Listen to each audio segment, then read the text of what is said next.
Bonjour à tous, on se retrouve pour une vidéo un peu particulière qui va en fait résumer les différents acquis que vous avez obtenus au travers de tous ces exercices.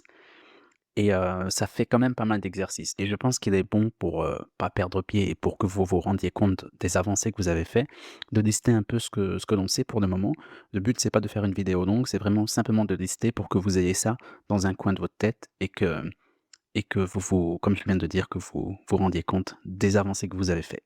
Du coup, en ce qui concerne les compétences techniques, on se rappelle qu'on a déterminé le nombre de protons, d'électrons et de neutrons d'un atome, que vous savez désormais dessiner la structure atomique de bord d'un atome. En ce qui concerne les nomenclatures, je vous ai rapidement introduit certaines nomenclatures des principales molécules usuelles, mais ça c'est un exercice de longue haleine que je vous invite à faire par vous-même parce que c'est vraiment quelque chose qui s'apprend sur du long terme et pas sur du court terme. Et on avait notamment vu que c'était important pour surtout pour des exercices où on nomme des molécules dans l'énoncé et où on ne vous donne pas la structure et ensuite c'est compliqué si vous ne savez pas dessiner la structure, en tout cas la formule brute, pour pouvoir ensuite équilibrer les réactions. On a vu ensuite qu'on pouvait déterminer la valence d'un atome, mais également le nombre d'électrons de valence des éléments. Ce sont 2 choses différentes, attention. On a ensuite calculé des proportions isotopiques d'un élément. C'est-à-dire qu'en fait, il existe plusieurs isotopes d'un élément et ce qu'on voit dans le tableau périodique, c'est simplement une masse moyenne. Et en fait, on a calculé, si vous vous rappelez bien, les proportions de chacun des isotopes dans la nature. Au travers de différents exercices, on a appris à équilibrer des équations chimiques, pardon. La quantité de matière. On a calculé la quantité de matière de mode et on se rappelle qu'il y avait 3 méthodes. Celle où on divise la masse par la masse molaire, celle qui fait intervenir la concentration pour des volumes, C égale N sur V. Et également, en ce qui concerne les gaz à température et pression normale, où on avait la quantité de matière qui était égale au volume divisé par le volume molaire. On a vu également qu'il y avait des réactions de combustion complètes. On n'a pas vu les réactions de combustion incomplètes, mais complètes en présence d'un excès d'oxygène. Et on a appris à les équilibrer au travers de petites astuces que je vous ai données. Et enfin, on a déterminé quel était le réactif limitant et en excès au sein d'une réaction chimique. Du coup, ça fait toutes ces compétences techniques qui représentent quand même pas mal de choses déjà et qui vous aident à mieux aborder des exercices en chimie et à vraiment solidifier vos connaissances de base en chimie.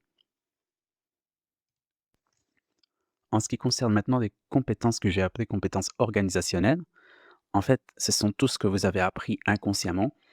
On a appris à identifier et extraire des informations pertinentes dans un énoncé, c'est vraiment la base de tout exercice, vraiment extraire ce qui est important.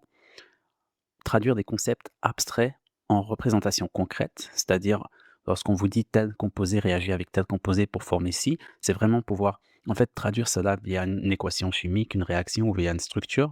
Et ça, on est tombé quelquefois sur ce genre de cas. Structurer les étapes d'un raisonnement pour arriver à une solution, ça, vous l'avez appris au travers de la structuration que j'ai faite, où j'ai vraiment écrit petit 1, on calcule ça, petit 2, on fait ci, c'est vraiment bien structuré pour avancer étape par étape. Point suivant, c'est la vérification de la vraisemblance des réponses. Ça paraît évident, mais c'est important de mentionner. Toujours avoir un esprit critique vis-à-vis de la réponse qu'on obtient. Si par exemple, on vous demande de calculer des proportions en pourcentage, si vous arrivez à quelque chose qui est hors du plus élevé que 100%, c'est qu'il y a un souci. C'est vraiment toujours garder cet esprit critique par rapport à la logique de ce que vous devriez normalement obtenir. Et enfin, développer des réflexes méthodologiques pour aborder de nouveaux types d'exercices. Et ça vient généralement en faisant davantage d'exercices. On développe une méthodologie et à la fin, on devient plus à l'aise pour aborder n'importe quel type d'exercice. Du coup, voilà, ça fait pas mal de notions acquises et il était important, je pense, de pouvoir mentionner tout ceci avant de continuer les autres exercices. Du coup, voilà, gardez ça dans un coin de votre esprit et on se retrouve pour le prochain exercice.